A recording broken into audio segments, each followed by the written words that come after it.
Well, hello, lovelies. Today we're getting into the biggest mistakes that I have made in my fitness journey, okay? We're not doing a long intro. We're going to get right into it. And I came prepared with my Flower Power Journal, okay? So, number one, the first big mistake that I made in my fitness journey was switching training styles too often and not following a program. Whew, let's get into it. So, when I first started my fitness journey, I was a group fitness instructor, and I was just so excited to figure out what I was doing in the gym, and I was taking a bunch of different fitness classes, and I was just trying it all. I was boxing, I was doing Pilates, I was trying some weightlifting, I was running, I was rowing, I was tossing wall balls. You get the idea. And I don't think that was necessarily a bad thing in the beginning of my fitness journey, but I kind of kept that just switching styles approach way too long in my journey. I wish that I would have picked something and locked in on it a lot sooner. So now that my primary focus is muscle growth and trying to build a certain physique, it is so much easier for me because I have a program that I am following and that I am making sure that I'm doing the same kind of movements over and over, and I'm following a very specific plan because that is going to get me closer to my goals. Now, you might be the type of person where you just want to move and you're not necessarily trying to zone in or laser in on one particular movement style, and that is totally fine, okay? That is totally fine. Do you, that's great. All movement is great movement, but if you are someone where you specifically want something to happen, for example, I want a stronger back, or I want to jump higher, or I want to run faster, there is going to be a program and a plan, a blueprint to follow that's going to get you closer to your goals, right?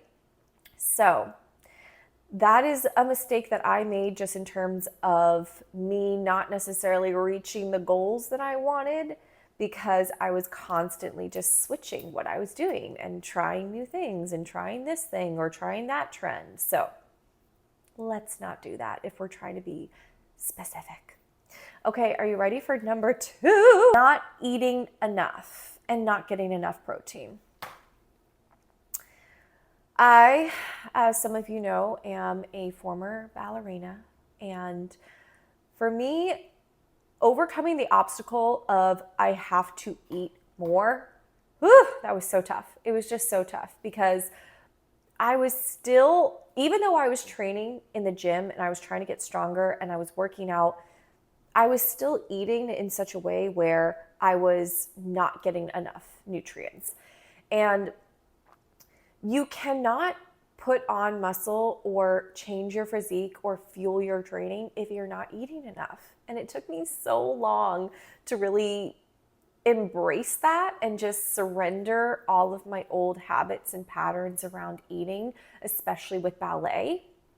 But when I finally locked in and I decided that I need to be eating enough, I need to be getting enough protein, what a game changer. And we really need to be getting at least 1 gram of protein per pound of body weight, which that's a lofty goal. That's a lot of protein every single day, right? So I don't reach that every day, but I strive to get enough protein with every meal, and I try to make sure that I am getting as close as possible to that protein limit for the day. So eating enough, getting enough protein, do not sleep on it, okay?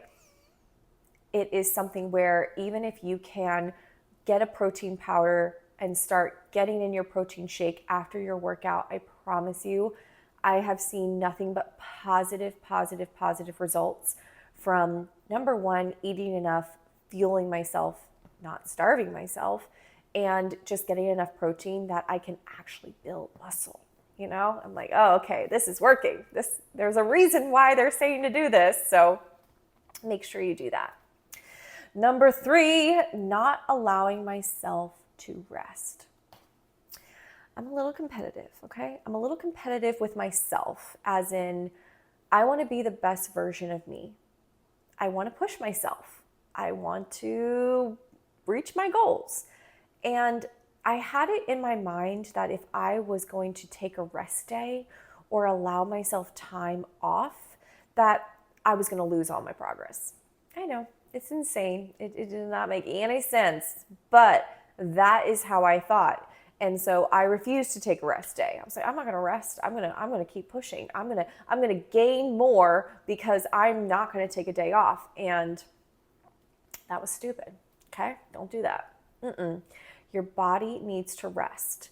Your joints need to rest. Your muscles actually can repair when you give them time and you're not continuously beating them over and over and over again and putting stress on your muscles. So taking a rest day, it's so important. And it doesn't necessarily mean that you just lounge around all day unless you want to, which, by the way, is totally fine. Some days you need a lounge day, okay? But you could have your rest day be active recovery, where you're going on a walk, or maybe you're hiking with friends, or you are doing some mobility, some stretching, just something where you lower the intensity, you give your body time to rest and recover, and you just really make sure that you are honoring the fact that your body needs to rest to perform at its best.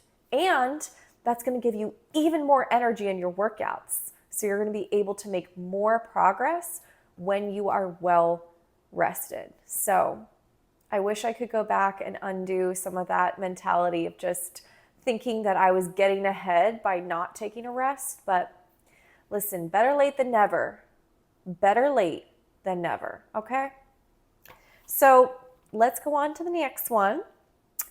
The next biggest mistake was that I compared my progress to people who had been on their fitness journeys for years. And this is just a life principle in general, like comparing yourself to other people is just generally not a great idea if it's going past the point of you being inspired by these people, If you are moving from inspiration to putting yourself down by comparing yourself to other people, it's generally not a good idea, and it is a waste of energy because you could be using that energy to focus on you and bettering your life or your environment, whatever that is. But in terms of fitness and physique, so I would look at, a woman who had been working out for 8, 10, 12 years, and I would be like, why don't I look like that? Why don't I look like that? Because in my mind, I would think, but I'm working so hard. Surely I must be getting those results, without realizing that it takes years of consistency and dedication and following a program, circling back to point number one.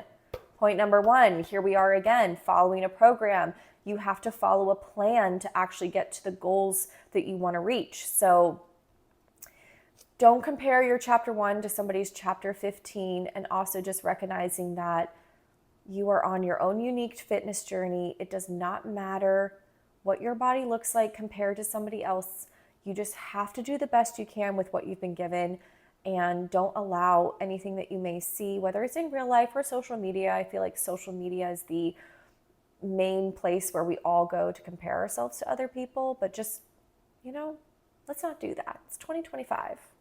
We have no time for comparing ourselves to others.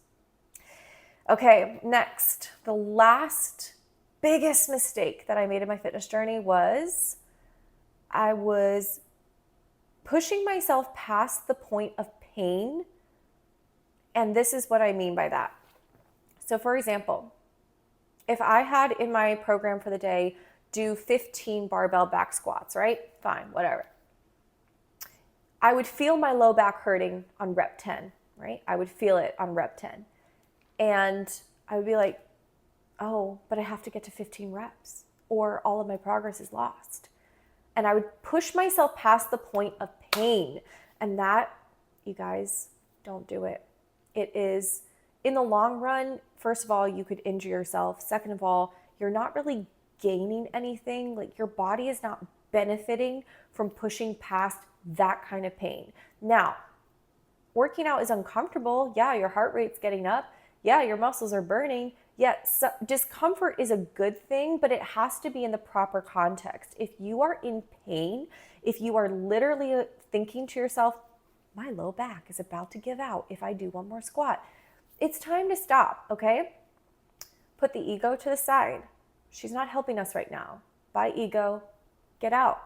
We don't need our ego right now. What we need is to recognize that proper form and technique is the most important thing that we can do for ourselves, and do not make yourself go past the point of being in that pain that's going to be detrimental to your health, okay?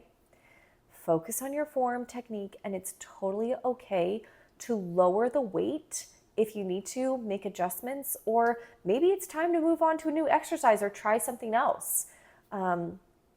And yeah, if you want to know what exercise to do, you can always sign up for my online coaching, because I have been doing this training thing for almost a decade, and I, have to say, shameless plug, I think I've figured a few things out. So that aside, that's it.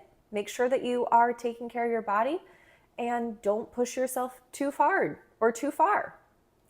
And that is the conclusion of this video. And I am so grateful that you guys chose to spend time with me today. And I really hope that this brought value to you. I really hope that maybe by listening to some of the mistakes that I have made, you're going to be able to avoid these in your own fitness journey, and that you took something away from this that is helpful to you. So that is all. Thank you so much. If you have not already, please like, share, comment, subscribe, all the things. Or if you don't do any of those things, it's fine. I'm just grateful you're here. So have an amazing rest of your day, and I'll see you soon. Bye.